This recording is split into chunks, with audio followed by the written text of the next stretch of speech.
It's today and Eve, April 21st, 2020.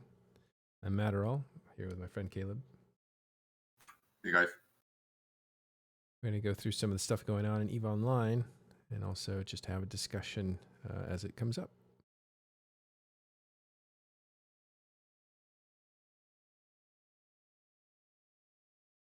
All right, I was looking at Goons Form. They picked up 160 people. Not a big number for them. They're huge. Small blip. Yeah, not much of anything. So looking at the alliances, I keep seeing Silent Company. There are people out there that know about them that talk to me occasionally, and I keep forgetting to invite them on. So I would like to talk to you guys. They picked up another 1,000 members. That puts them at 20,000 members. And their whole thing is that they invite everybody that is new to the game to join them. And it would they are equivalent to an NPC corporation with no obligation to do anything, but just to exist inside their group. The criticism I've heard about them is that they collect taxes on those players, so there's no tax break. Do you know how much NPC groups are? Are they 5%? NPC tax, I don't think that, yeah, something like that. It's pretty low. Yeah. I haven't been in a NPC corp with tax for ages, so I can't really tell for certain. But how high is the tax, and if you mention it on that corporation? I've heard it's 5%. I haven't looked myself. I should. What's the name of the corporation? Silent Company.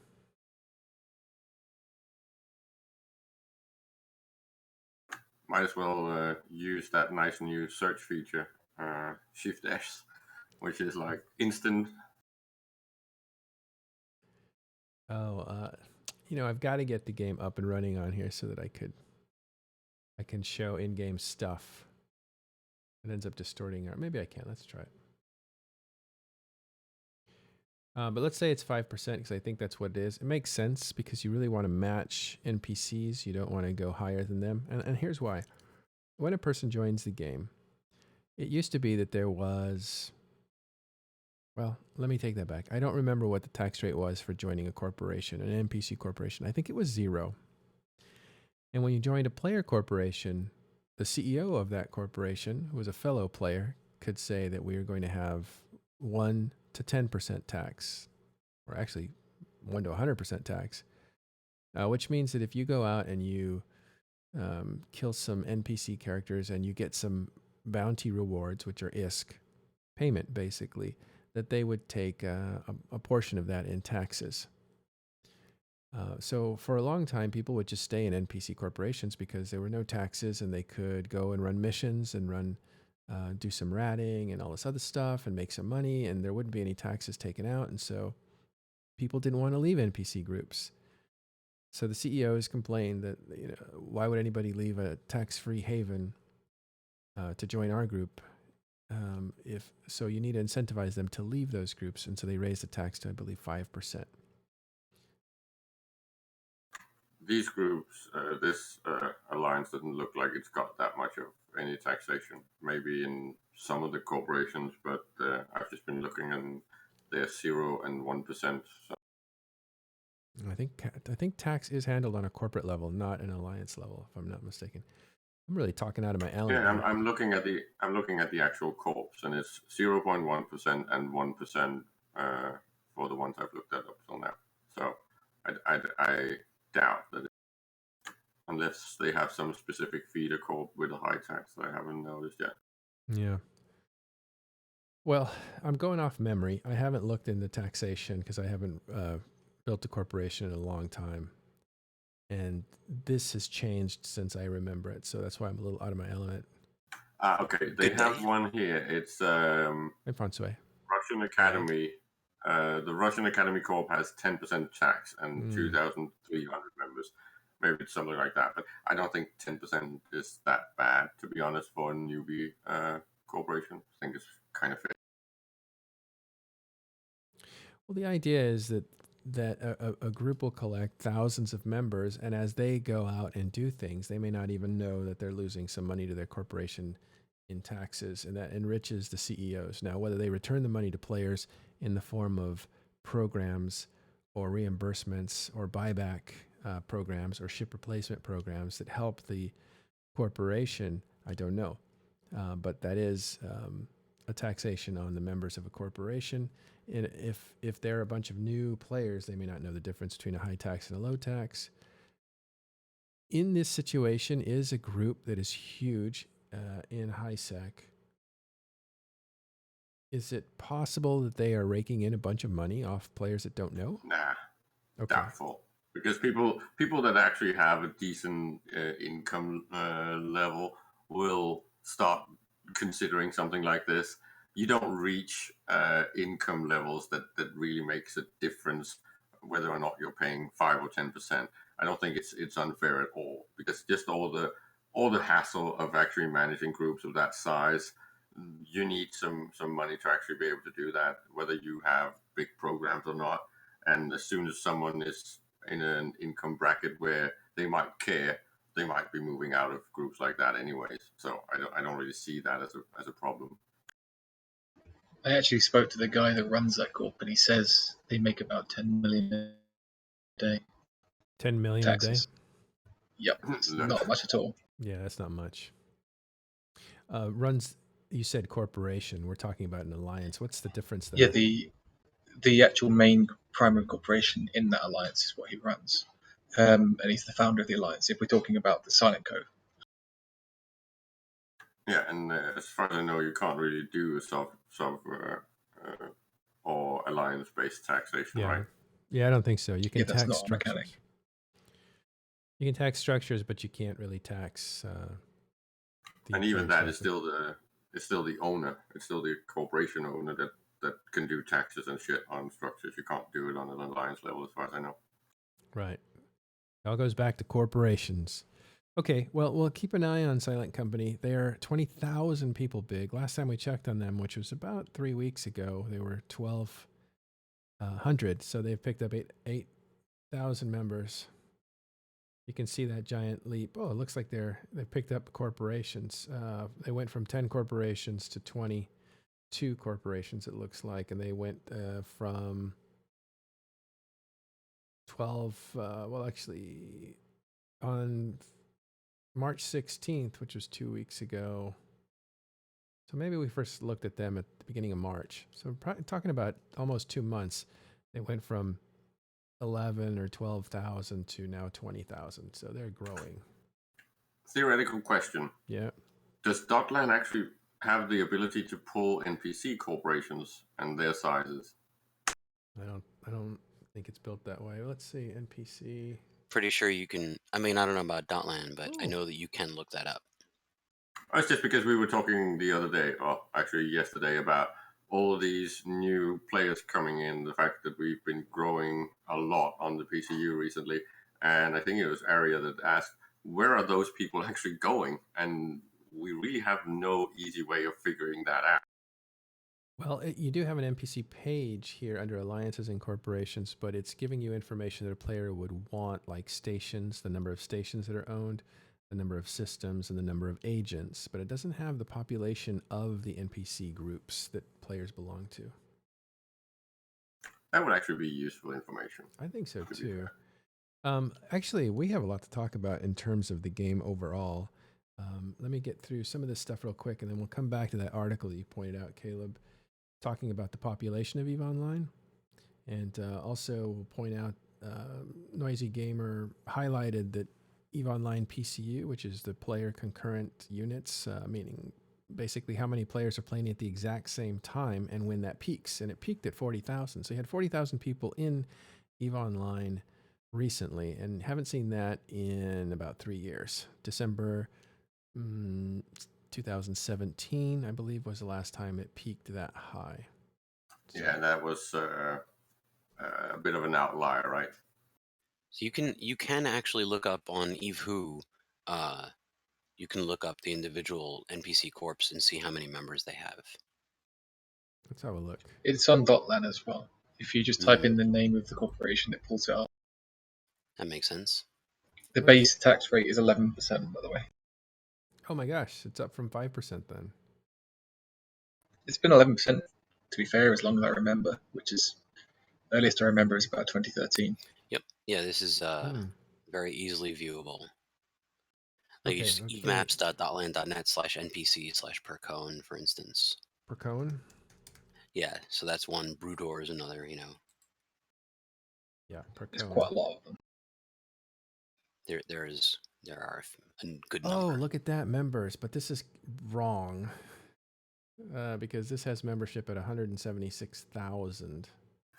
Very likely because Yeah, they don't delete the characters. So if you leave the game, you leave all your characters. So all your alts that you've ever rolled, they're all hanging around in there. So when we're looking at something like NPC Corps, what's important would be deltas, right? So you would kind of need to poll that almost every day or every week to see how many new players are coming into them, and not.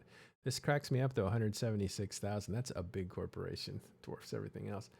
So what you're saying is this is all the characters that ever joined it and are living in there, dead or alive. Yep. Mm-hmm. And of course, you'll end up you join a corporation and then you leave and you end up in a different NPC corp than you were before. So there is a little bit of shuffling, but as soon as a character is ever abandoned and not biomassed, it ends up someplace and stays there forever. Well, semi-helpful, but not doesn't answer the question we were looking to answer. But cool. We'll try to find a way to do that so we can kind of gauge how many people are coming into the game that way. We actually don't. Let's just go into it, Caleb, right? We don't have to go through all the statistics. We'll come back to some of the statistics here. But we know there's, according to Hilmar, 300,000 accounts playing. That's down from a peak of 500 or 500,000 paying accounts is what they said in like 2013. With, I believe, their MAU is monthly active user base is over 100,000. Is that what that article said? And basically they are pointing out that the MAU and the DAU are all up, right? And it's also, if you look at it, right, when you start looking and considering that they've done a lot of bot banning and things like that, I think we might actually be at the highest peak that we have seen for many years, right?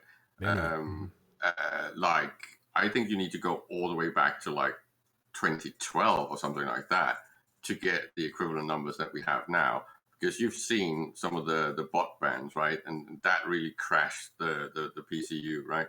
So I would, with what you're saying, suggesting that some of the high numbers that we've seen in the past were artificially inflated. Yes, very, very inflated. And that's also why I believe that it is actually completely true when he says that the activity levels this year is almost double what it was the same time last year.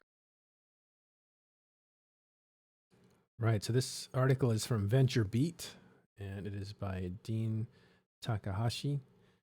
Came out March 26th, so it's new, and it's called How EVE Online is Adapting to Higher Demand and Complicated Development During the Pandemic. It's an article that is essentially an interview with Hilmar, and he talks about a great many things that are interesting to EVE players.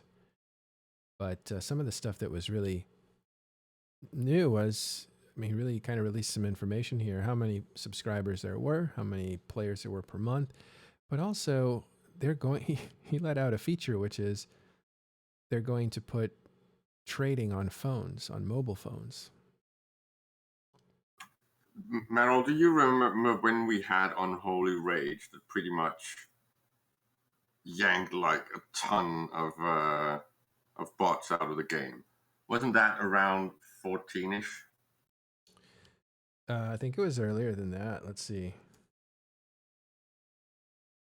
Oops. I need to be more specific. Unholy Rage was a dev name for it was a name given to an event where a new security rep from Goons Form, actually, named Darius, I believe purged a lot of botters because he knew how they botted. He was somebody that was a player of the game. Here, I've got the I've got the article from 2009 in Twitch chat. Yeah, because Yeah. that caused a massive drop in the actual users, right? Yeah, it was actually 2009. But you know what would be nice is to get the population chart that shows that giant dip, because it took out a lot of accounts. But that was Greemy did it. Greemy was actually, you guys know him. We had him on the show before.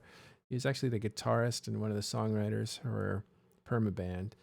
I think is he still with the company? I'm not sure. Most of Permaband is gone from the company, but he was But a they still security guy. participate. But they still participate. They still probably party with them. And he was a security guy. But doesn't this coincide? Okay, maybe I'm mixing up the Darius and Goons Form thing. Yeah, but there was 2 rounds. There was a second round later where they did it again, and then they've just done it recently, right? With The Blackout. article that Blackout, and then the numbers just before Blackout with the hammering on bots. Basically, they've been kicking bots left, right, and center, and also alts, right?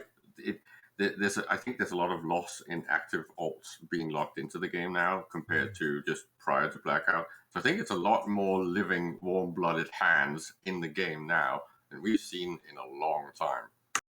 There's something that this VentureBeat article actually doesn't address, which is rather important. And from the title, I expected it to be there. It says how EVE Online is adapting to higher demand, and it doesn't mention anything about the server hardware and their processing resources. And it is important to note that Tranquility is extremely hardy and extremely powerful. And I know that sometimes it may not appear that way in individual cases, for instance, time dilation cases or DDoS cases. And it should be notable that there are specific reasons why those scenarios result in a poor performance situation experience for the players. But we could handle Tranquility itself as an infrastructure, which is multiple server racks. It's not just like the server. It's like a whole bunch of different computers, and it will be able to handle multiple times the current amount of currently logged in accounts. Yeah, usually, CCP has been upgrading the servers to like completely fucking overpowered compared to the standard every 3-4 years or so, I think. Yeah, so they've actually put out a notable number of dev blogs. They call Tranquility Tech 1, Tranquility Tech 2, Tranquility Tech 3. We're currently on Tranquility Tech 3. It has also been tweaked, upgraded beyond that, but the infrastructure was not changed over entirely. It is extremely, extremely powerful. I'll try to link some of those articles in Twitch chat shortly, but they're an interesting read if you want to know about the tech, or if you do know about that kind of stuff and you want to see how they do it. They use all the best bits and bobs to put this stuff together. Storage area networks and blades, blade servers, and it's just really very, and virtualization is really very cool stuff.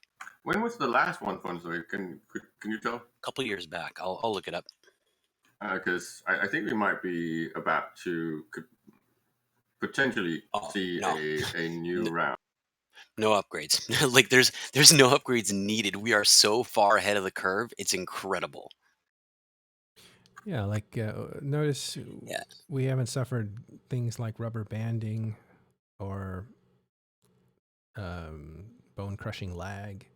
Yeah. No, but there's quite a lot of issues with they might want to fortify it a bit more to make sure that they can do some of the things that they might want to do with graphics and new effects. You remember last time? All that stuff is client side. Graphic stuff is all client side. No. It lacks out the server as well, because only entities. Physics things like entities in space will impact the server, because the server has to keep track of entities in space. But anything that is actually visually graphical of some sort is processed only on the client side. The article that I just linked in Twitch chat called Tranquility Tech 3 1-year anniversary is from precisely 3 years ago. So Tranquility Tech 3 is now 4 years in production, and I would say that it has received upgrades since then, but only in place upgrades as opposed to a forklift upgrade. The infrastructure remains largely the same, Yeah. but The it reason is I'm saying it is extremely because resilient. we were told by one of the graphic devs that they had made some really nice new features, effects for I think it was missiles maybe, and what he said was it worked perfectly on individual clients and when it was very small numbers, but it's as soon as there was like more than 100 or 200, it completely crashed everything. Hmm. So there is something where the communication with the server when it comes to effects and these things about how to keep track of it also creates a lot of Yes. strain on Yeah. the server. It's anything that relates to objects to each other, to entities to each other in some way, All is right. going to create a physics load on the server. Good tech talk. We'll come back to it at some point. Question in chat here: why is Silent Company Delta so high? I think they picked up corporations, and that's why they're high. So you can recruit players, and you're going to trickle up a few at a time as people agree to join you. But when you pick up a corporation, you pick up chunks of players that are already formed. If we look at Silent Company, their delta jumped up significantly, maybe by 3,000 when they picked up corporations, and they picked up a lot of them. They doubled in size. They were at like 6 corporations, and they jumped to about 10, but then they went to 22. So again, picking up corporations will. Let's have a look at those corporations. They might have just been. Well, the actual members joined. don't seem to be like massive, so it might just be that. Oh, How I see what old they are did. those vote Yeah. corporations? Those Because vote corporations are. So what they've done, and this is kind of a strange mechanic. So if you guys could explain it better, please do. But essentially, your corporations vote in who the alliance leadership is, and you want to. If you want to protect ownership, then you need to create a bunch of dummy corporations to take up the majority stockholder position, essentially. So you create a block of, in here they went 1 through 10 Silent Company votes. Those are shell corporations with one person, one character in it, but that's 10 votes, which is more than a third, which means they control, whoever owns those accounts controls the alliance. And no, so they basically diluted their shares. Yeah, and What it is. anytime they invite an additional corporation, they Yeah. have They to need to create dilute more. they More make another voting. vote company to make sure that they still have voting power in their control. It's Right. just That's why. stupid. Instead of just Yeah, they should have they don't used want. shares instead. It's Yeah, much easier. they don't want them stolen out, their own alliance stolen out from under them, because the individual corporations can vote on which corporation is the executor of the alliance. Right. So, and one large scale model of that is Goons Form. I think they did this, but you can see their corporate count is a lot of dummy corps, and they have over 500 corporations to protect themselves from getting Good Form taken over. don't need that, right? Because they have no democratic voting system. They are 100% um, tyrannical, right? So there's only one corporation that actually rules everything. Yeah. Well, okay. What's it called? It's called despotic, isn't it? In the setting when you create an It's alliance. not. It's not a setting anymore. Unfortunately, they retired that a long time ago. So you still have the ability to vote for an executive, regardless of how the alliance is set up. Yeah. Wow, that sounds like a really dumb change. Well, in any case, that's why you set up shell corporations. So this big jump in corporations, when I looked at it, isn't players coming in as much as it is. Well, maybe it's a bit of both, because they protected themselves by creating 10 dummy corporations in their alliance, but then they're able to absorb more new corporations that bring the players. And let's look at that.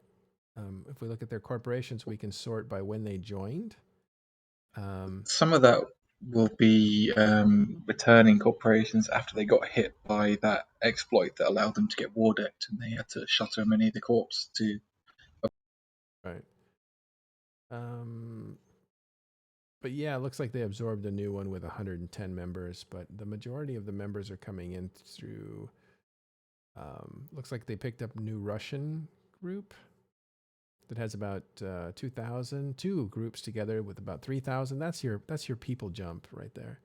In any case, they're absorbing a few new corporations, and they're also growing in size.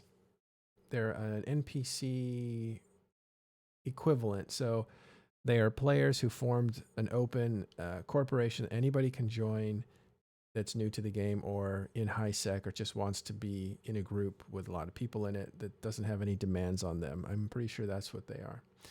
Moving on, the initiative picked up the corporation called TDSIN, the Dark Space Initiative. And they were from Scary Wormhole people. That was the alliance. So that alliance now folds. It's down to one member. It lost all 400 members, and Initiative picked up 400 members. So that's the direct exchange. Now, in wormholes, you have a corporation because wormhole groups don't get that big. And the corporation is all you really need, except some people will form alliances. So TDSIN was Scary Wormhole people. They were the same thing. Just one was the alliance name and one was the corporation name. But when the corporation left the alliance, Scary Wormhole people essentially closed. That is something, if you want to know more about, there's an interesting backstory to it. Talking in Stations last Sunday, the latest episode, has Exuki, the leader of TDSIN, talking about why they left. So it's an embrace story. It's an interesting story because it has, there's a lot of facets to it. There's a lot of symbolism to it. There's a lot of meta elements to it. And because Exuki is on the CSM and was considered the wormhole candidate, he now is in Initiative. And you have to be realistic about what that means to be an Initiative for his group. His group has never been in known space. They've always been in wormhole space. So he, for the very first time, experienced tie-dye, and for the very first time jumped through a Titan, and for the very first time jumped through a bridge. What do you call it? A regional bridge, or not a regional bridge, but the Antilex.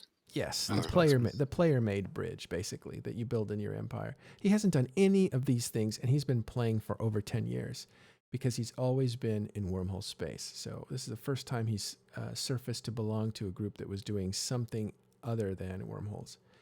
So it's very interesting, some of that experience and that technically good at the game, because his technical knowledge is genius level, let's put it that way. He just knows a lot about everything, especially wormhole stuff. It's one of those risky things, right? If you go to the CSM, there is a high risk that you're going to be embraced under one of the big groups, right? It functions a little bit like a recruitment summit. Well, but the interesting thing is he was the wormhole candidate, quote unquote, right? People said, well, wormholers need a candidate, so we'll put him in. But he is no longer technically in a wormhole group, but that's only technical. Like, the reality is that he's joined the Initiative, or his group has joined the Initiative, but they will be in wormholes. They will be using them. They will be participating in wormhole fights and stuff like that. They just won't be living in them. So he has all the technical knowledge. It's just kind of an interesting thing. Like, he's going to be pointed at as someone who can't represent wormholers because he's not in a wormhole. But that doesn't make any sense if you consider the reality of the situation. Okay. That's interesting on many more levels than that, but check it out. Last Talking in Stations. It's just a little bit like the Judge moment in my book.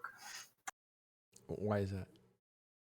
Well, the whole secret embrace and bailing on your own and well, didn't we call him like the whistleblower CSM member recently because of the whole wormhole thing? Yeah, but he doesn't think that's what got him into trouble with other wormhole groups. I think there was some hurt feelings about it. His own guys suffered a lot. Their income was nerfed essentially because of some of the techniques that he pointed out to CCP as a CSM member. And CCP said, oh, wow, we didn't know that, so we're going to nerf that kind of behavior, so it's going to be harder for you to make money in wormholers. That affected his group as much as any other. So I don't think it's that kind of backlash that people are like, get out of wormhole space, you turned us in to the authorities. Do not think that's what's happening. And let's see. So Arthurman says there's literally nothing secret about TDSIN joining. Oh, and in it being friends. Yeah, look, it's a one-way relationship. Initiative likes TDSIN. TDSIN didn't really know the initiative very much.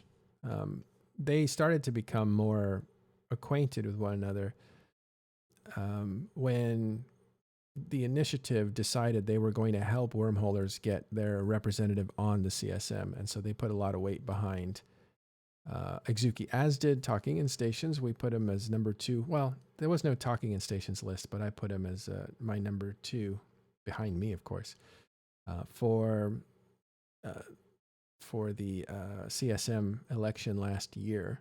But Initiative doing that put a huge vote, stamp of approval on Exuki, and that was, a good thing for him because he got in.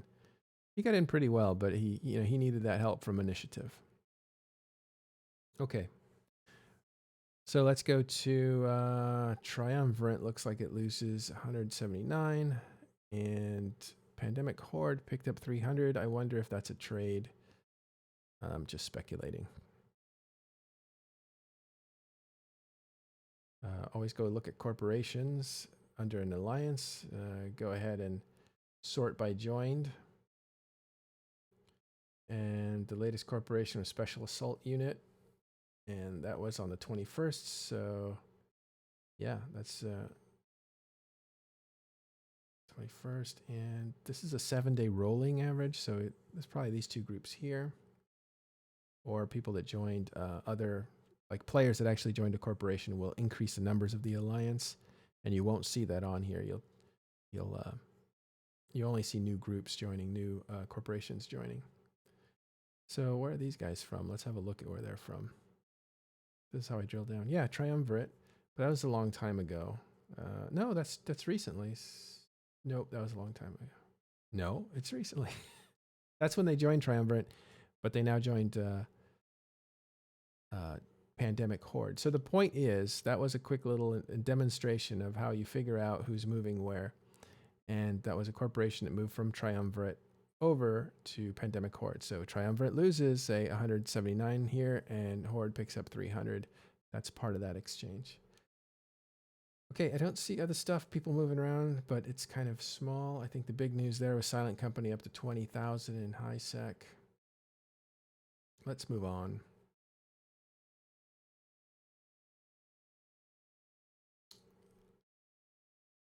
I won't spend too much time looking at stats, except maybe some territory here. We haven't looked at this in a long time, but in the last 7 days, United Federation of Conifers picks up 10 systems, but loses 17. That looks more like a trade. It's rare that you have groups losing and winning all at the same time, unless they're trading stuff or leaving stuff behind. Sounds very donutty to me. Yeah. French Connection, Northern Coalition picks up 8, loses 17. Let me actually have a look at that. So they're giving up space in Vale, or actually they're not giving it up, it's just left behind, and they're picking up in Vale at the same time. Best Friends Forever is the lead corporation in... No, that's not the lead corporation. Is it? No. Northerners right now is probably the lead corporation. Or NC Dot. DICE is probably still a pretty big one. Let me have a look at NC Dot. I was a member up until a few months ago. Let's have a look at corporations. If we arrange by membership, you can see Evolution's huge, completely inactive, but huge. Nobody gets kicked out of that alliance. It's a storied alliance, but also they only have like 5-10 members that do anything. And then number 2 is DICE Corporation, my former corporation. Leader there is Scarlet, Lady Scarlet. They're at 321. And see, she has a built-in advantage because she is the diplomat for Northern Coalition, so people will deal with her. And it's an easy bridge to say, I like dealing with this diplomat, and why don't we just take our alliance, fold into a corporation, and merge our corporation into her corporation. So that's a built-in advantage. Northerners is the new home of the leader of Northern Coalition. and that is Vince Draken. He's in Northerners after Burning Napalm basically burned out, moved to Horde, and then fell apart. I think Burning Napalm is no longer. Let's actually look at Burning Napalm. They were a huge corporation for a very long time, very wealthy. Well, it looks like Burn Eden left. This is interesting. Collective left. No, I haven't been. This is my old stomping ground. I haven't been here. Here it's Burning Napalm.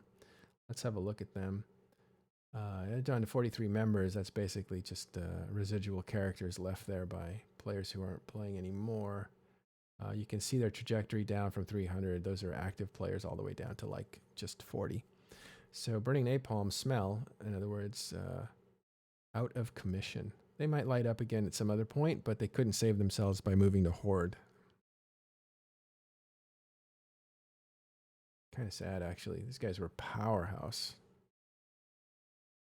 Going back to the Northerners in CDOT, the Northerners is actually, it's an interesting group. They're old players, but Northerners is their second corporation. They were a different corporation before that, and I forgot what it was. It was some Egyptian corporation name. And I won't be able to find it here because I don't see remnants of the old name. But they've been around a long time, at least 4 years, 5 years. And before that, they were around even longer.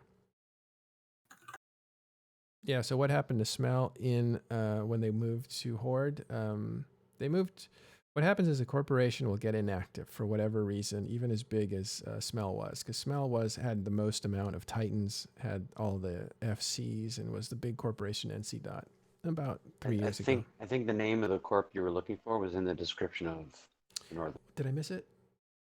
Yeah, they put the names in there. And Where did you see it?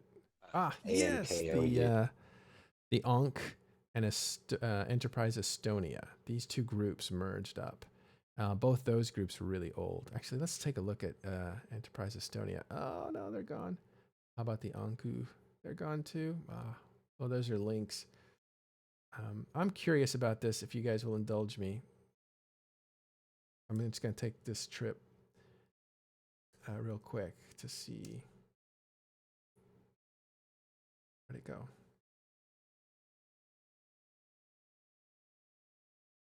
Yes, these guys were old school.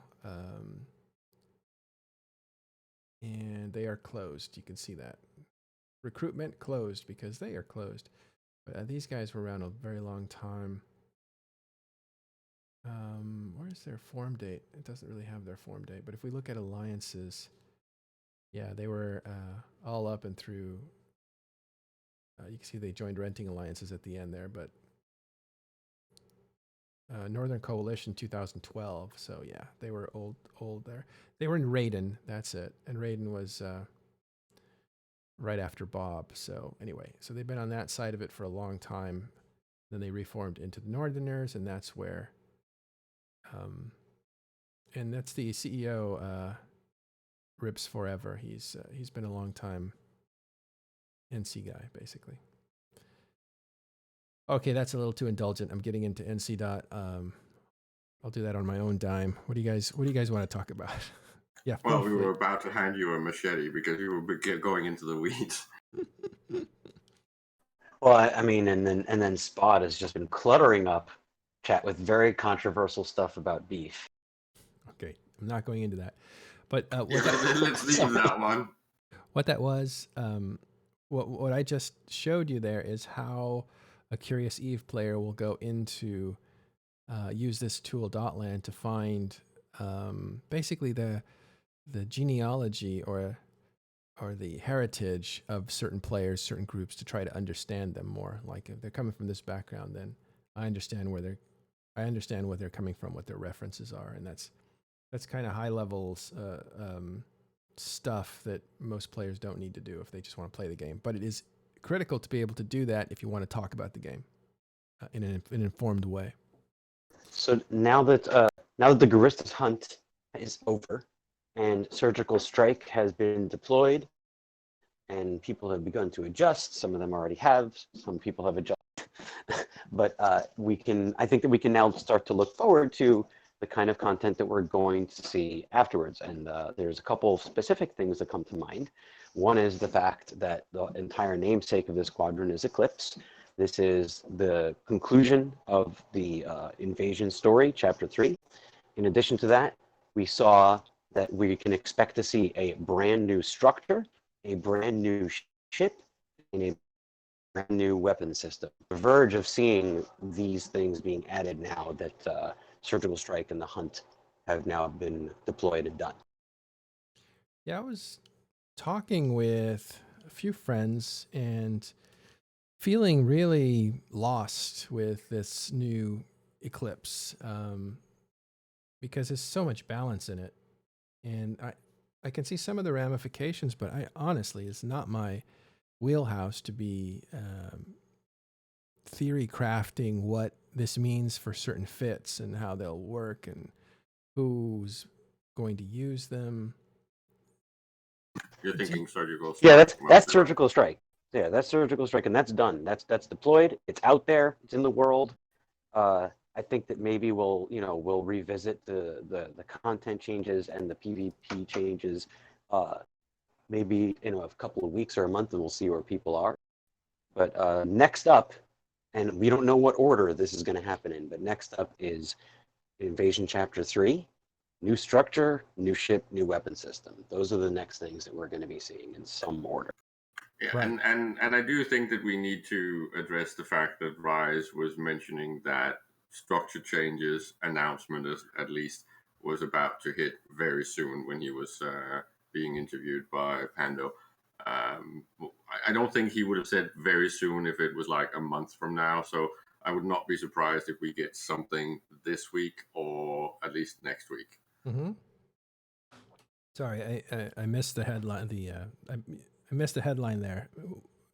This week or next week, as far as any changes? We should not changes, but we will get an information about the upcoming structure changes that they are planning for us, right? Because I don't think he would have said very soon if it was like on the other side of summer. Yeah, he would only say that if it was imminent, and I think it's clear that it's going to be part of this quadrant, and very, very, very. See if I can find some of that. It may be tied to the release of the new structure that we saw in the Eclipse. Which would make perfect sense, really. Yeah. So that structure obviously has a new purpose. They wouldn't just introduce a new structure that's another size of the things that we've already seen. It's going to potentially add a new mechanic. We don't know. I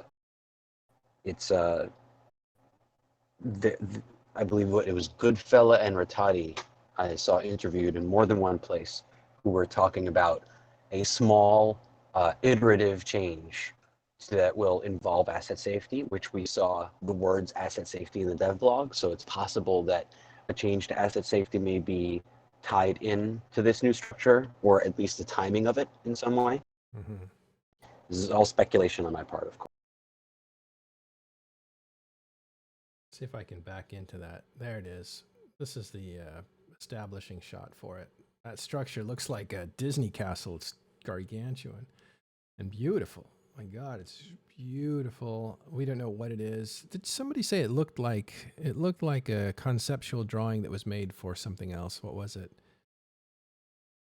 I think it was it had similarities with a Warhammer 40K thing. No, something in Eve's. It looked like the what was it? I think the sketches for this looked like they were going to be for the market hub. I think something like that, because you're supposed to have an administrative hub and a market hub, and they were supposed to be separate. That was the first concept, and then they merged those two together. And they probably used the concept for something else. So we don't know what the structure does. But we know that stuff is still happening with the Jita rollout of the new model for Jita, right? That's not even remotely done. Yeah, that's not complete. And one particular piece of it that is not complete is that the undocked experience in 4.4 specifically will no longer be the same. We don't know what they're doing. The language was unclear whether they are moving the undock or adding an additional undock or adding more than one additional undock. We don't. We don't. There's a lot of stuff we don't know. Yeah. Okay, so when I felt lost, I'm so lost I don't even know. I don't even know how lost I am. But the April patch is already in. It came in last week. That was Surgical Strike, right? Yes, Surgical Strike was the most recent update. Surgical Strike, was that the first delivery on this new quarter or the last delivery on the last quarter? That is this quadrant. This quadrant. The Okay. Garista's Hunt was also this quadrant. Those are the two things that have been accomplished thus far this quadrant: the Hunt event and Surgical Strike. So we're looking for a new structure to drop. We're looking for also a new weapon for. So right Upwell here. Consortium. Upwell Consortium is going to be releasing. So the language in the dev blog and patch says ships and weapons. So I am choosing to interpret that, and again, this is my interpretation, as sizes of ships and multiple sizes of weapons: a small, medium, and large. Yeah. So the weapon that we saw has been affectionately referred to as the Zappy Boy. It chains. It's similar to a structure weapon that we've seen. It looks to be an AoE weapon. I do not know how well it will function if it is only a single target. All of this remains to be seen. What also remains to be seen is which skill it's going to use. If a new weapon skill is going to be added, or if this is going to be based on research on precursor technology and may use the precursor weapon already existing skills. If it is new skills, then these books will need a new place to drop and will be worth a pretty penny for quite some time. The specialization skill books for disintegrators were worth. Actually, that might be what they do. Again, speculation. We have small, medium, large, and extra large precursor weapon, the racial Tech 1 base skill. And then we have small, medium, large disintegrator specialization. So it is possible that they may add a new specialization skill to sit on top of the precursor base skill. Again, it's pure speculation. Do not quote me on this other than speculative. Well, this technology, or at least this effect, is already in the game as a super weapon for a structure. It is, and I believe the Doomsday, it's called the Doomsday, and it can only be used on a Keep Star, if I'm not mistaken. And I've forgotten its specific name. yeah, it doesn't, well, it's got an ancient name or whatever. But the point is that this weapon is... Vorton, arcing Vorton. Arcing Vorton, okay. Arc, because electricity arcs. So this weapon... doesn't have a specific skill to use it on a Doomsday for a structure, I think.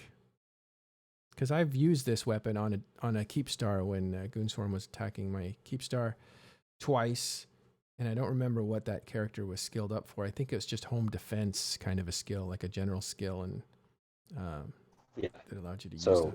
So if I was a betting man, this is an awfully specific prediction and based on absolutely nothing but how I feel about respect that they may add a new specialization to sit on top of the precursor Tech 1 skills to use this weapon on ships. Yeah, that would be interesting. By the way, Gurgoons, they actually allowed me to remove the Keep Star, and they didn't destroy it, which was cool because I sold it to Vili, and it became the Tranquility Trading Center, or Tranquility Trading Tower. Yeah. So that's your Keep Star? Yeah, I sold it to them. It's that specific one that was in Oninen. Well, look at that. Yeah, a little bit of history there. Okay, so that's cool. We'll look out for those things. Apparently there's a lot of Easter eggs in here, and I don't know if we've discovered them all. It's a short video, so it's kind of hard to go through. There's that new Doomsday animation for an avatar. That certainly does look like it gives the avatar some teeth, doesn't it? Wild. Yeah, there's been a lot of complaining about the fact that there's metallic blades inside that spin when there's no I'm sure that there are a number of ways to make this make sense, but people will nitpick at the slightest things. It's a hobby. All right.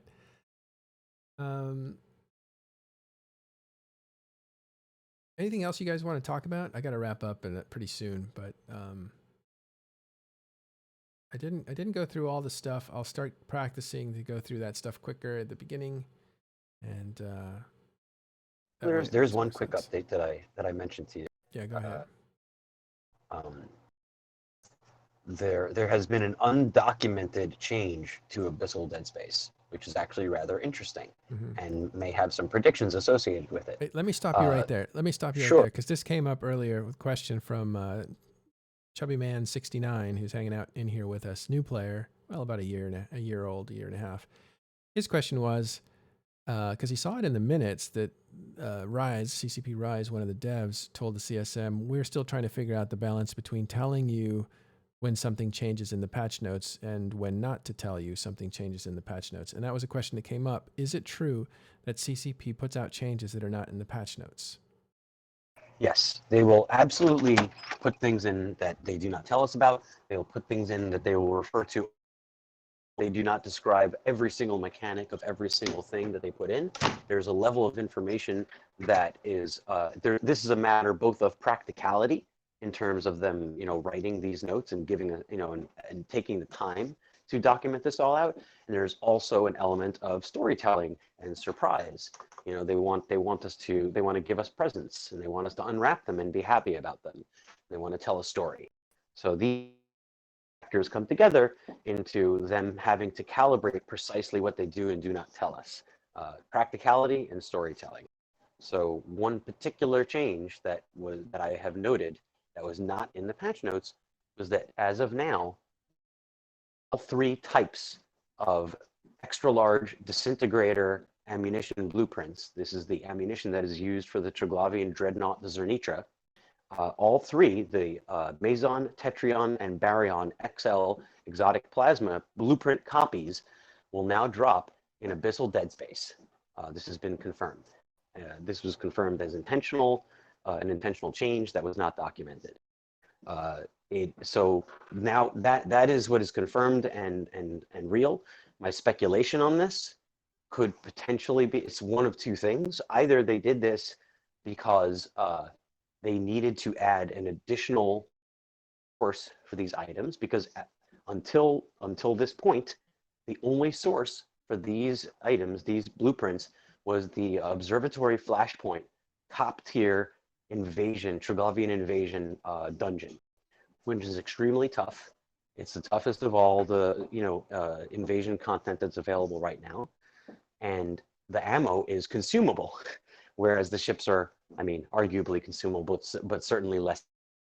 Having an additional source for that ammo as the ship proliferates more is going to be required.